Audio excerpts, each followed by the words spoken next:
your information. It could be sensitive data, personal data, whatever, organization information. So that's one of the threats that has been impacting so many organizations. And within this policy, it's important to highlight that maybe, for example, for malware, we can implement antivirus on all computers that are within the organization. We can implement firewalls on our networks to ensure that we actually limit the spread of this malware, just in case one of the computers are affected. Another threat that we have seen is phishing and social engineering attacks. Phishing has been a very big problem, and this is usually through email, whereby someone pretends to be a legitimate person, maybe requesting for information. It could be even someone trying to trick you into changing your password, and in that process is able to get access into your system that contains some personal information. So with the policy here, one of the ways we can mitigate this threat is having passwords that are long enough. I would say, as per the international standards, the minimum I think right now is 12 characters. That's uppercase, lowercase, numbers, and special characters, and also changing these passwords frequently.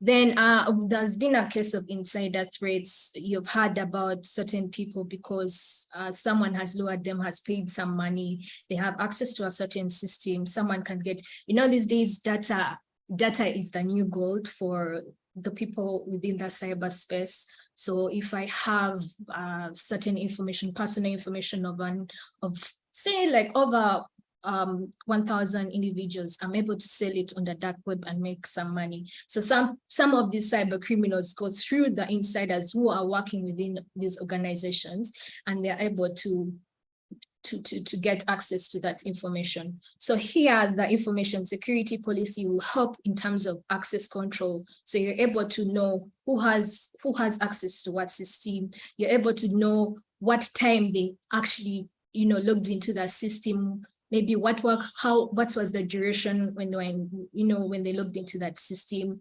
Because there are always some of these cyber criminals like to use the odd hours. So you find someone logging into the system at 2 a.m. when everyone is dead asleep. So, and with that, they're able to, sometimes they pick small information, but over a long period of time, it takes a long period of time. So, having that visibility on your systems is important. Then the others, we can look at physical threats, which look at theft, vandalism, natural disasters. So what procedures or procedures can you put in place in your information security to mitigate that? Now, when it comes to what is an information security policy, well, information security policy is about, it's just a set of rules and guidelines and procedures that are designed to protect. Remember, I talked about the 3 principles of information security: confidentiality, integrity, and availability. So the information security policy comes about to have those procedures, talking about password management, talking about access control, who has access to this database. When you're collecting information, personal data from, maybe you have gone out in the field, what is the process to transfer that information that you've gotten from the field back to your system? Like if it's online, what measures have you put in place to ensure that these 3 principles are maintained when you're doing that transfer. And this information security policy is a living document, meaning it's something that has to be reviewed and updated regularly, because with threats and also some of the processes, they keep changing. The threat landscape keeps changing. So you also have to keep adjusting to what's within the threat landscape. And also there are always new regulations that are coming up, or you may find like maybe 2 years down the road, there'll be need to, update, hope I'm using the right term, Stephen, update the Data Protection and Privacy Act, so you need to be able to be compliant to some of these things. Now, why is it important to have an information security policy? First of all, we want to protect that personal data. You maybe are an insurance agency, you have you've been collecting, personal information of your customers. So, having this information security policy in place, you're able to safeguard that data from unauthorized access, damage. And this information can go beyond personal data. It could also include financial information. It could include, even the business information that may not really be talking to be able to identify your customers. The other one will be complying with regulations. So here we are looking at the, being compliant, as Anita had mentioned about Section 20, you need to be compliant with the Data Protection and Privacy Act. So that's one, that's why you need to have, that's the importance of having an information security policy. It helps you to prevent security breaches. So in case certain database has been, certain information from the database has been, you notice like there was that inconsistent logging in and certain information was removed, within the policy, because the policy has some procedures, and you're able to know how to deal with some of these security breaches. Now, I will dive into what are some of the key elements that are expected when you're developing an information security policy. So we'll be going to detail into all these areas: the purpose, the scope, the roles and responsibilities in terms of risk management. What does it mean? The policies and procedures, some of the areas that you need to actually look at when it comes to that part. Training and awareness, this would look at your staff members or the people within your organization. How do you come about, how do you deal with that, and so forth. So I'll start off with the purpose and the scope. So with purpose, it's very important for your employees to understand the purpose of why you're coming about with this information security. So it's important for them to understand that it will be to secure your organization's information. If you're dealing with third parties, they need to understand that in case the third parties has a breach, the information security policy will be able to inform on what needs to be done.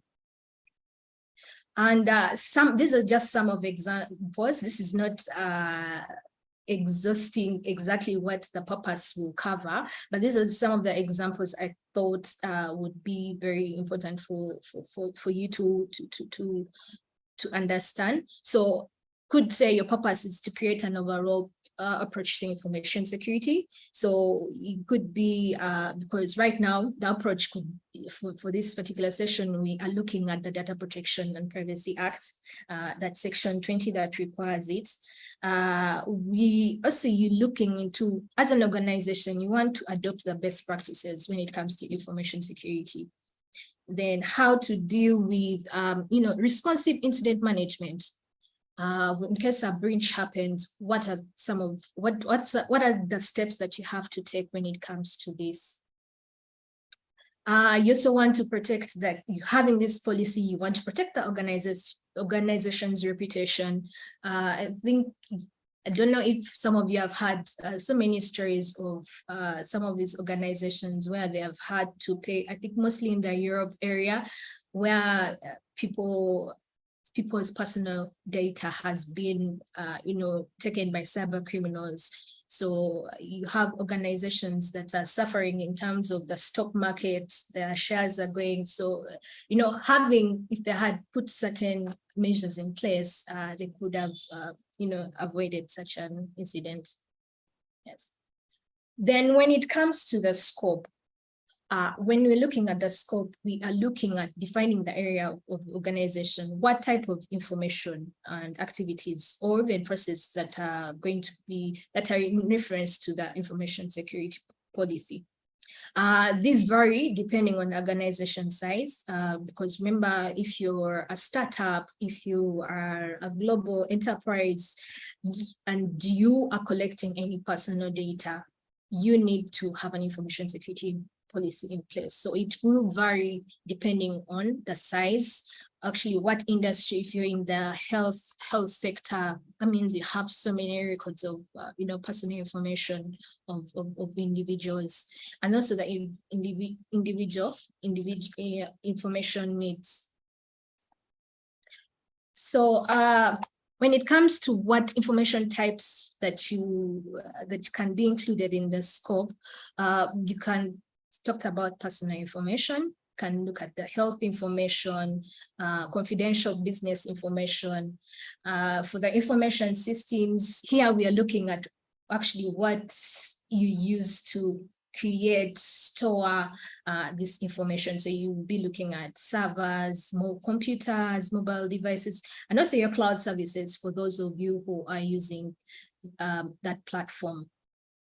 Then you'll see for the information processing activities, this is just looking at the chain about how you get this data from collection to storage to processing and transmission. So how are those processes? What are those processes?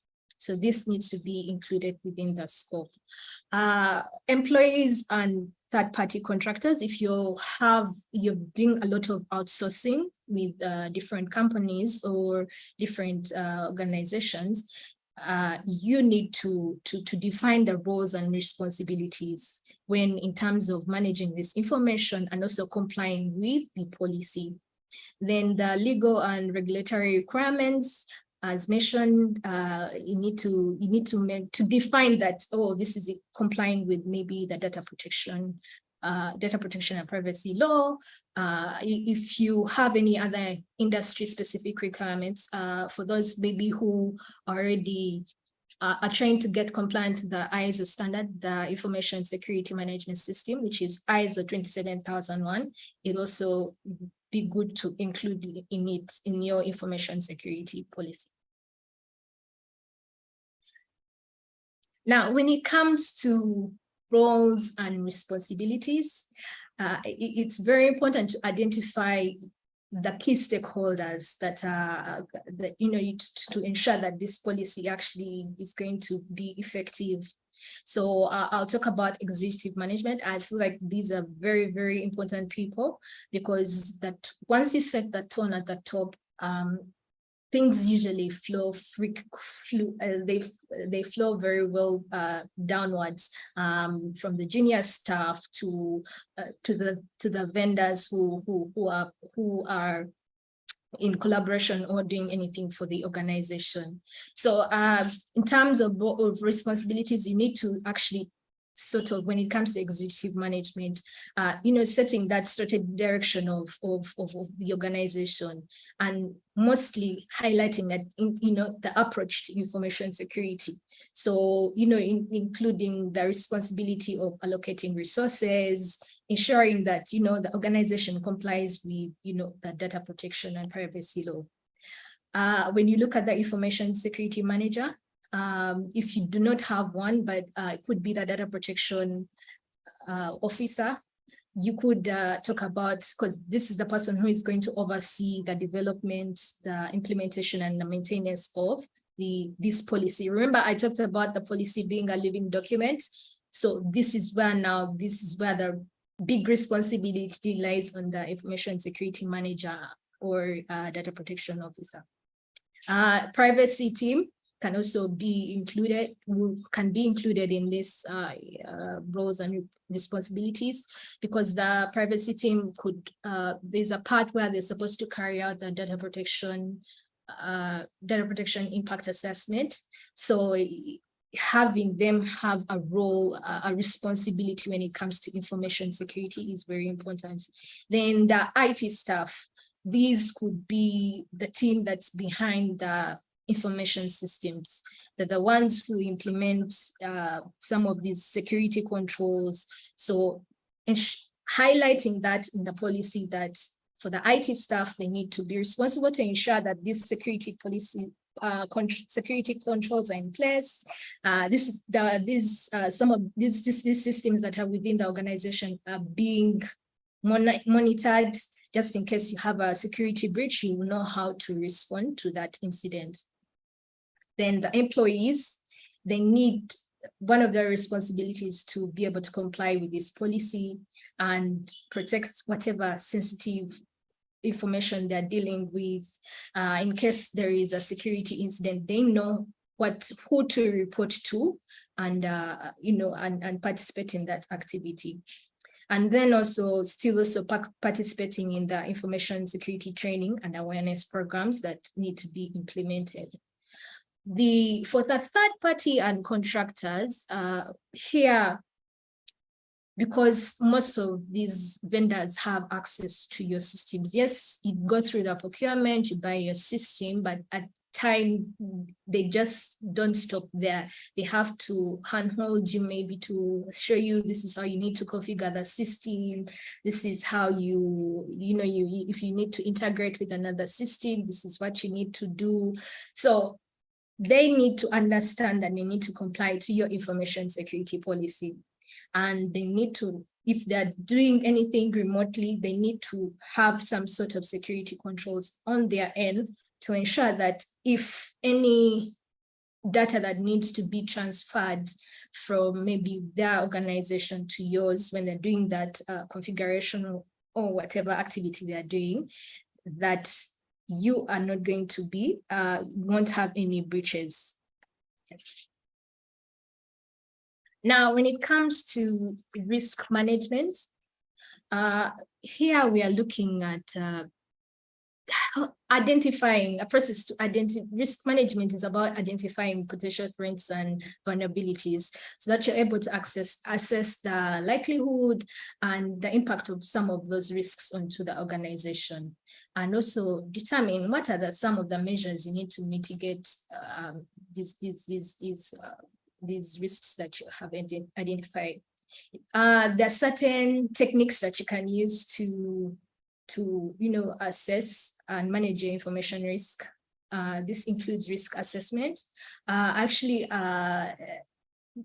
of the data protection law requires every organization that's compliant to the data protection law that they need to do a risk assessment.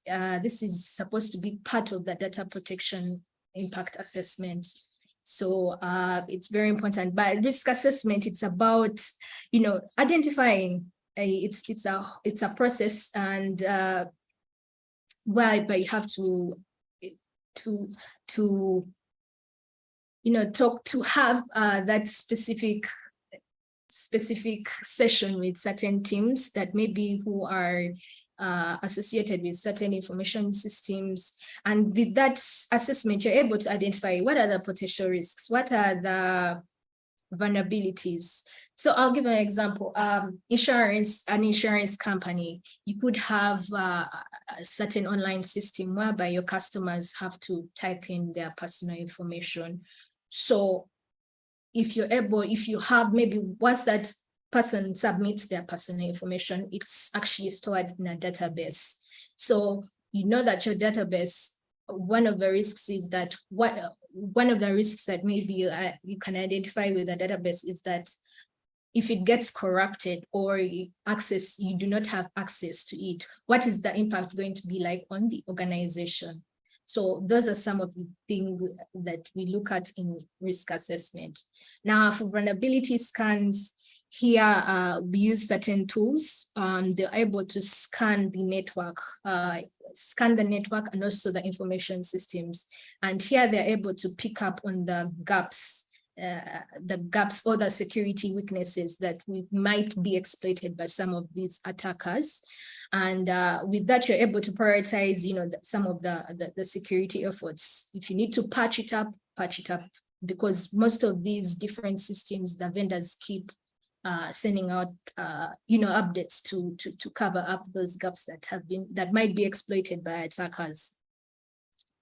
Penetration testing, this involves an attack on an organization's information system or network to identify vulnerabilities and also assess the effectiveness of the current security controls that are in place. So it's about trying to break into your system to see if I can actually, I can be able to enter it and pick whatever information.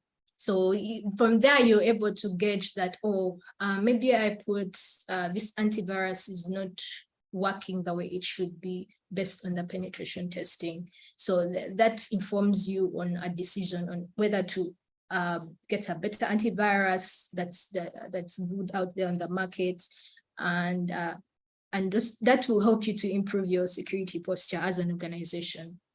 Then we have business impact analysis.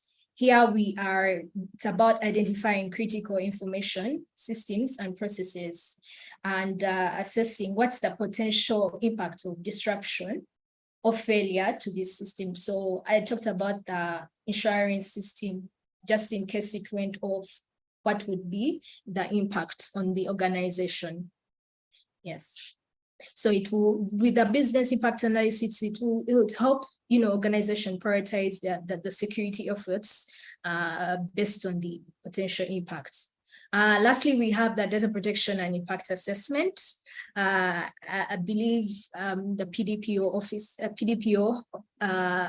office has been able to have some webinars on data protection impact assessment in case you are interested to know about it. But this is just a process designed to identify risks that are arising out of processing personal data and how you can minimize those risks as early as possible. Now, when it comes to policies and procedures, for policies and procedures, they do vary depending on the organization size, industry, and also the regulatory requirements. These are the areas I thought that I didn't exhaust. This doesn't exhaust because I'd like to reference that organizations are different. So, but I thought these are some of the areas that can be included in the policy, but this list doesn't exhaust everything. So we have access control. This can be included on how to deal with access. You can outline this for access control procedures about granting and revoking access to whatever information system or that organization has. You can talk about password management here. You can also include about two-factor authentication. Here is when you have using both using your password and then also using your phone number in order to access maybe a certain information system. Then for data classification, here you can look at it's all about identifying the organization's data based on sensitivity and criticality. So here you'll be looking at what are the requirements for data handling? How do you handle your data storage? When data has reached end of life, how do you destroy that data? Because you no longer, maybe the organization is going to be is no longer going to be in operation. What do you do? What are the procedures you have in place to deal with, that data distractions that no one comes in? And you can be able to classify your data on different security levels. You can sign them in categories such as, this is public information, this is confidential information, this is secret, top secret. There's certain information that's supposed to remain in-house and it's not supposed to be shared outside. Now, for incident response, so here you're just detailing procedures on how to deal once an incident happens within the organization. I'll give you an example. We was part of the team that was helping an organization. They had a data breach on one of their computer systems. So, it was one of those situations, and because of not staff being aware of the policy, but not actually, there was no enforcement of the policy, if I may say. Yeah. So someone actually managed to take away this computer that actually contained very sensitive information. It included from personal data to financial information. So it was quite a lot. So, but we helped them because they reached out to us in a very fast manner because they didn't know how to deal with it. So we took them through of like, okay, you've gotten this data breach, because we asked them questions: what was on the computer, what information, those preliminary questions, and we're able to ascertain that it was personal information. So some of the information was personal. So we asked them to reach out to the Personal Data Protection Office and report the breach that has happened. There is actually a form and also a webinar on this, on how to report these breaches. But also from that, we were able to guide them on the next steps when it comes to this incident response. So we're able to guide them that if it's given that you have this number of computers within your organization, this is the type of information you're dealing with. It's good to also put disk encryption on your machines. So apply the encryption for all your computers. If possible, they also had some servers, so we encouraged them and guided them on how to apply the encryption for all these different systems. Then acceptable use policy procedure. Here we look at guidelines on how what's acceptable for your users when it comes to use of email, internet, social media, remote work. What are what do they need to follow when it comes to maybe you decide to say that with email, you need to make sure that you have implemented multi-factor authentication. If someone needs to access the organization's internal system or internet, they need to go through the VPN, which is virtual private network.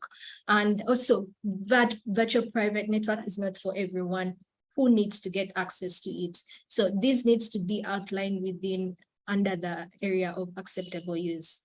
Encryption, here it's all about encrypting this sensitive data. So I would like to reference the previous example I was giving, where that machine was taken. So, but if you encrypt, someone will actually need a lot of resources to be able to decrypt that disk where that information is. And usually most times cyber criminals really don't have that time if they're not able to decrypt that information. So that's where the encryption procedures really come into handy. Backup and recovery. If you're backing up internally within your organization or cloud services, it's important to have a procedure on how you're going to back up this information. Are you able, after you've backed up, are you able to restore that data?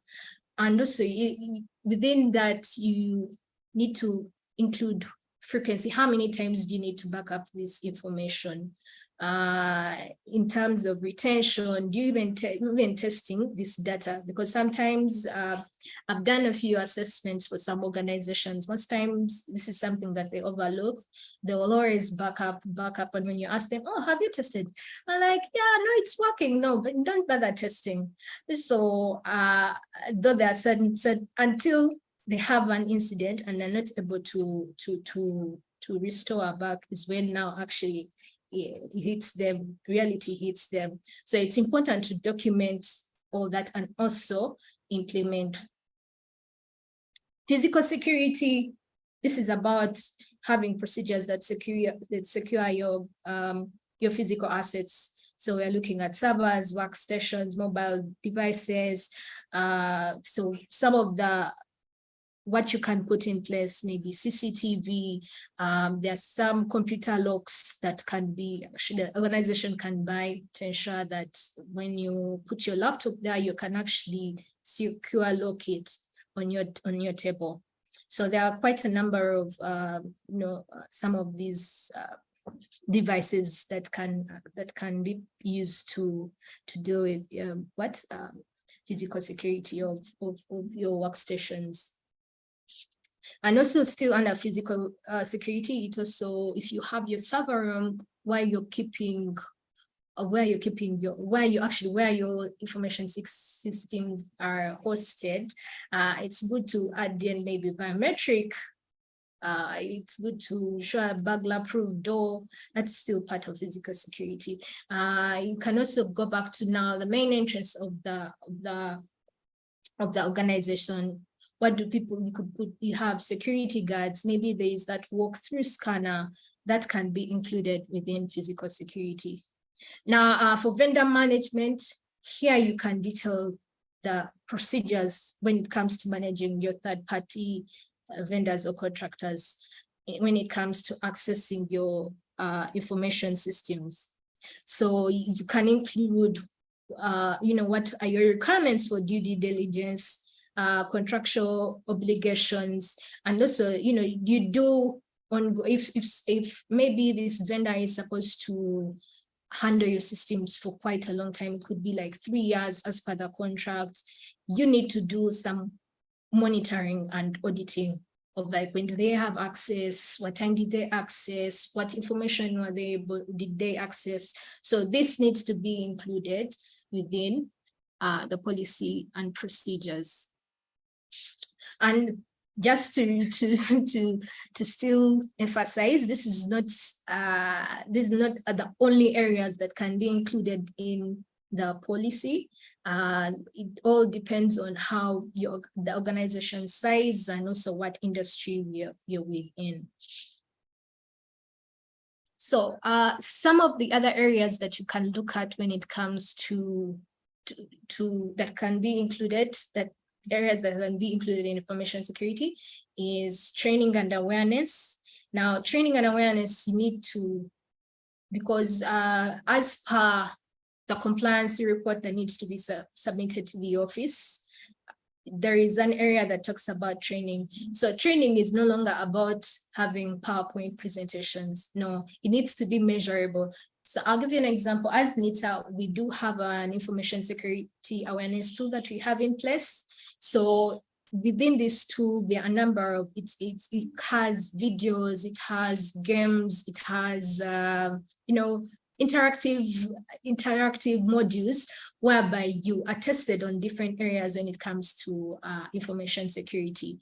And at the end of the day, end of the time when we need to submit our compliance report to the office, we're able to list down that this month, this is the area of information security that we covered. Maybe we talked about, incident response. We had this quiz that where our users were able to log in and watch a video, take a quiz, and this is how they performed.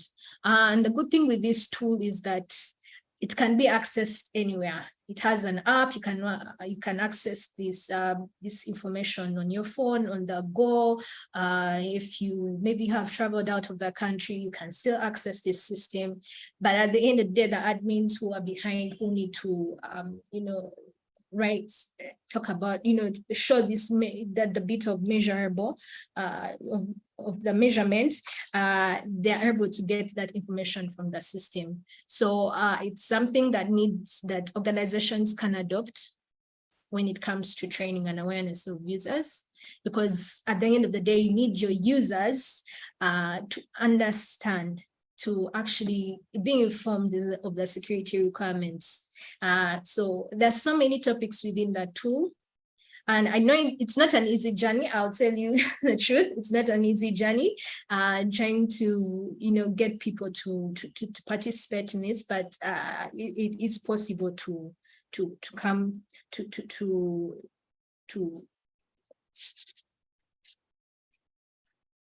apply it. The other area is policy violations. This section is going to outline what are the consequences of non-compliance with this information security. In case someone needs to be taken to the disciplinary committee, that would be the case. Enforcement, here it's about, you mentioned like this is the team that will be enforcing this information security. If people do not, if the staff or whoever is within, who is being identified within the scope to be part of this policy, they need to understand and also align, because this enforcement can also align to the organization disciplinary processes or procedure that is there within the main organization's policy. Approval, in terms of approval, here you can talk about who in the organization needs to approve the policy. Just as I had mentioned earlier, that all organizations vary in size, so may find like maybe the top person is just a manager within the organization, that is the CEO. It could be a CEO, it could be the Chief Information Security Officer. So this is very important to be included within the information security. Then lastly, for the area that can be included is a revision history. Remember, I mentioned that this information security policy is a living document. So you need to have, every time any revision is done to the policy, you need to include the dates and the person is, or the person or the people responsibility, who are responsible for that, for making that revision, or who are responsible for ensuring that this policy actually is implemented. Then look at implementing the information security policy. One of the most important for you to implement this effect, for you to have this information security policy actually implemented within the organization, is that you need to have communication and buy-in. And meaning this is for all your stakeholders. But the best approach, I believe, that really works is coming from having the top-down communication, meaning that actually the communication coming from executive management or the CEO or the executive committee, them actually communicating to all their users that you must comply with this, you must be aware of this information security, and actually whatever information is in there that requires your responsibility, you actually go ahead with it. And with this communication and buying, you're ensuring that you're compliant, for example, to the data protection law. The communication, you also mitigate the risks. If all your stakeholders understand the policy and adhere to it, the organization security posture will be strengthened, and any likelihood of security incidents happening, they will be reduced. Creating a security culture. This one is not an easy task, but with communication coming from say the CEO says, all of you must adhere to this information security policy. You must participate in the training and awareness, or there's going to be an implication, say maybe when it comes to appraisals, So that having that bit can help with the, creating that culture of security within the organization. Building trust.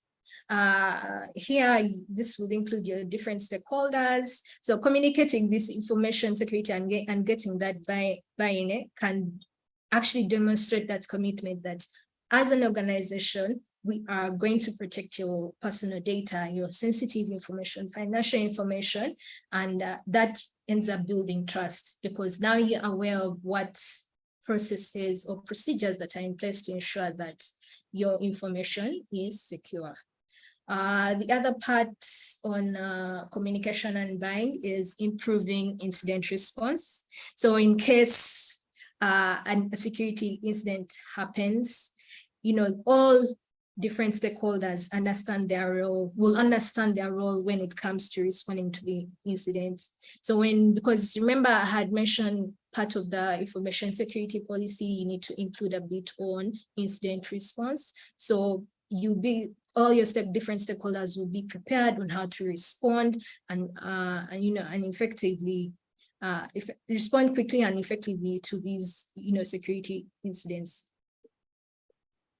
Lastly, I'll be talking about monitoring and enforcement. With monitoring and enforcement, it's about it's about enforcing the provisions that are within this information security policy, and this could be through disciplinary action, which is very crucial to the success of this organization. And reasons why is that you want to meet the compliance requirements. For example, the data protection law. And then also, you also want to be able to meet the external audits, having external audits. External audits, when it comes to monitoring, it's very helpful.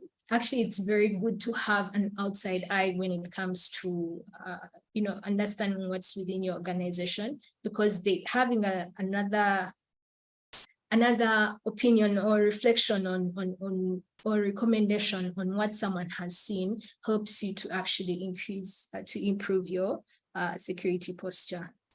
And with that, I come to the end of my presentation. Thank you for listening. Okay, thank you very much, Geraldine, for that very informative presentation. I am going to go to the questions straight, and I'll be beginning with the questions that are in the Q&A panel, and then later on we shall go to the questions in the chat. So one of the questions is about data sharing.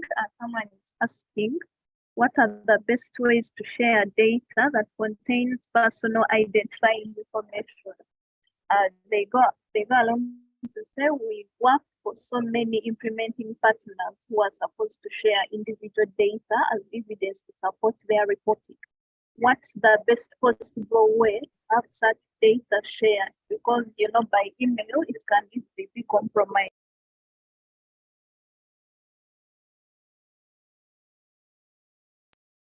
Just to confirm, Geraldine, are you able to hear me? There was a little bit of noise from my end. Oh, sorry, I was muted. Yes, I can hear you. Oh, I can okay. hear you. Yeah. All right. Okay. You can go ahead. Okay. When it comes to some of the ways you can share data that that contains PII, first of all, ensure you can use encryption. You can encrypt data both transit and rest. There are different encryption algorithms that you can use to protect that information. So one of the ways you can use encryption. You can also do redact some of the unnecessary information. Before you share, redact what maybe you identify as PII to minimize that risk of exposure. You can also use within some of these emails, some of these email platforms, you can actually encrypt. There is the part for encryption. So, and then also when you dig, sometimes you don't have maybe the financial to buy some of these tools where you can transfer this data. You can just ensure that on the website, it has the HTTPS, and you can be able to, whatever, if it's a system that you need to transfer, if it's email, ensure that at least the address, the URL has HTTPS on it. And then also, you know, get written consent. Sometimes it's good to have that consent before sharing that information. Yeah, thank you. All right, thank you very much. There is another question here about what are the specific laws that an information security policy must follow or comply with. I understand that the new Data Protection and Privacy Act is one of them, and they are asking which other laws do we have? Within Uganda right now, I believe it's the data protection and privacy law. But internationally, within Uganda, I think right now it's only the data protection and privacy law. But maybe to add on that, internationally, different regions have their own laws. So you have the GDPR, you have some of these that HPAA, it's something to do with health. So they are different. But then maybe I could ask, I could also include, it's not really a law, but it's an international standard where it requires you to have an information security. That's the Information Security Management System, which is the ISO 27001. Maybe Stephen could add something if I have missed out on in regards to this question. Thank you, Geraldine. Locally, we in Uganda, we have the National Information Security Framework that should issues guidance on what is needed within an information security. Basically, talks about what standard information security policy should have, and it's simplistic and considers organizations to the smallest capacity possible.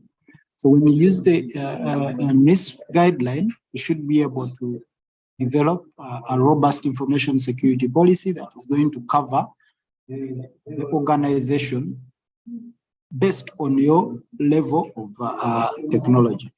We can also borrow from the guidelines of the NIST, ISO, and also frameworks from ISACA, which guide on how information security should be done. Thank you.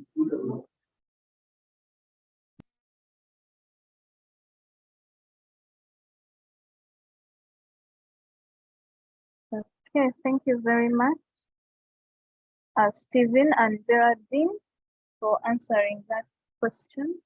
We are going to move on to the next question. There is another question here. Someone is inquiring, what information security standards and procedures do you recommend various organizations to adopt?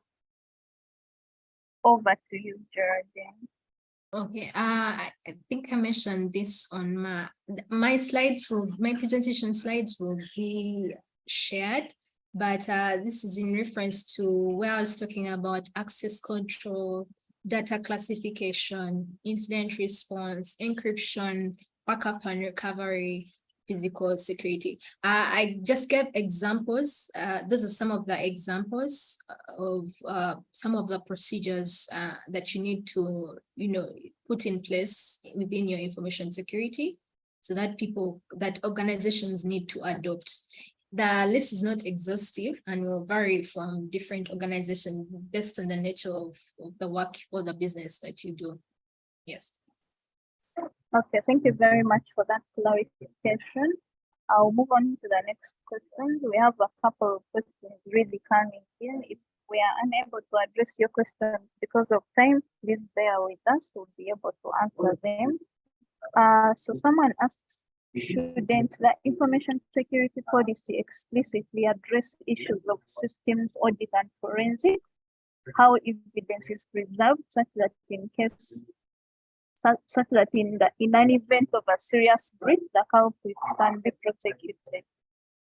Yes, Edgar, I'll still a reference to my the areas I had talked about that need to be included within the information security policy.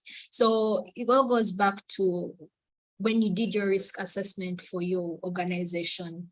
What risks did you identify? Does it actually touch on the issue of system or on forensics? Do you deal within that area?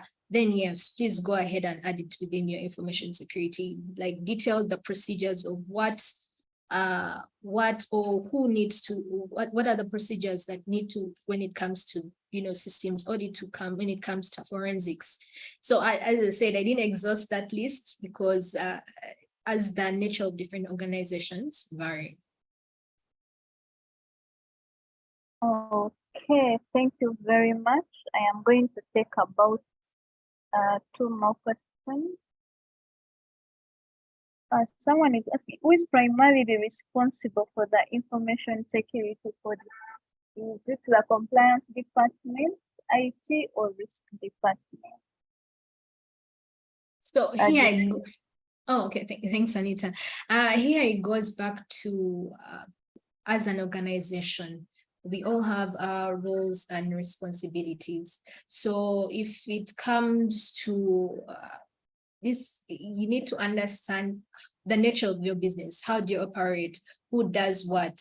So if you find that that most of the information or the information systems are handled by the IT department, or there is an overall person, could be a director that could, you find that maybe oversees these different departments, then that person should be responsible. If it's IT department and there is a head, say information security manager, then that person will be responsible. If you have a data protection officer, but you do not have maybe someone that is overall within the IT department, then the data protection officer will be responsible. So it varies from different organizations and also the nature of the business. Yes. Okay, there is no specific one that it always has to be IT department or it has to be the risk department. No, it varies based on the nature of business of the organization. Yeah. Yeah, thank you very much, Reggie. I am going to take a few more questions from the chat section. Someone asked for organizations which do not have an information security policy. Do you have any guidance or policy guide that can help us develop one for an organization? Yes, I think the presentation has been able to largely cover this, but also as the office, we do have the guidance, something that can guide you to develop one. So kindly send us an email on compliance. If you can note it down, compliance, the word compliance at pdpo.go.ug. I'll repeat it, compliance at pdpo.go.ug. Just send us an email and we'll be able to share that with you. Geraldine, I'll read another question for you. Someone was asking about the different types of data and to what extent can we protect each type of data?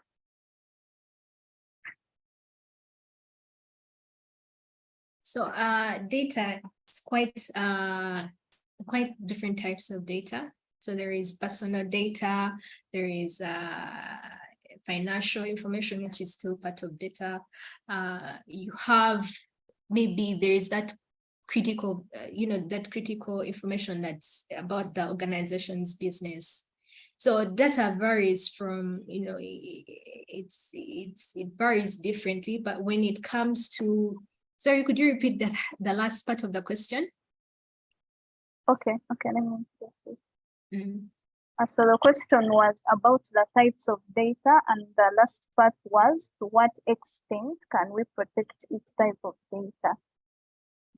Now, when it comes to protecting each type of data, there is no certain measure that you can pick that you're going to say, oh, I'm only going to protect personal data. I'm going to only protect financial information. So that's why when I was talking about some of the procedures that you can put, I was looking at all the data that you can use, because you may find that actually on your database or your system, you're keeping personal data, you're keeping that financial information. So you can't say that, oh, I'm going to implement the antivirus and I'm only going to be protecting the personal information. No, it doesn't work like that. So the measures that I have talked about today are actually covering all the different types of data and where they actually stored, the processing or transferring this data. All these measures are not singling out just one type of data. Thank you. Okay, thank you very much, Geraldine. Because of time, I can see there are a lot of questions coming in, but I'm going to be able to on question. The question is, what are some of the tools used in detecting system penetration?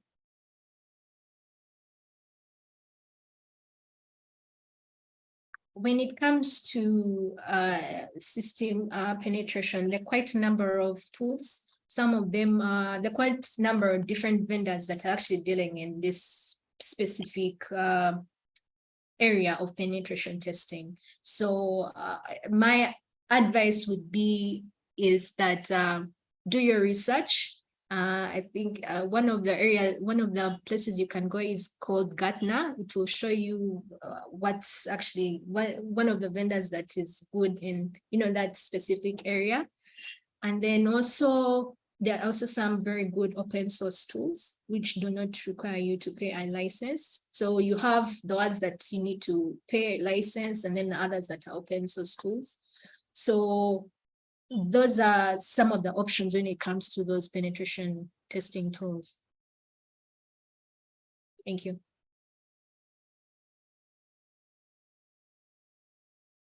Anita, over to you. Okay, thank you very much. Thank you so much, Geraldine, for answering those questions. We have come to the end of our webinar. I would like to thank each and everyone that has attended this webinar. And of course, in a special way, I would like to thank our panelists, Geraldine. Thank you so much for making this webinar very interactive for all of us. And thank you to Stephen for your contribution. I have posted the link in the chat. Kindly click on that link and give us feedback. The feedback you give us will help us to adapt to your training needs. And we realize there's been a couple of questions coming in. If your question has not been answered, please reach out to us, send us an email. We are always available to respond to your emails. You can send us an email on registration@pdpo.go.ug. I'll repeat it, registration@pdpo.go.ug. or info@pdpo.go.ug, and we'll be able to answer all your questions. I am going to give us about 2 minutes for us to fill in that link, and when we are done with the link, I'll close this webinar. Thank you very much. We hope to see you again next month for the next webinar. Have a wonderful day.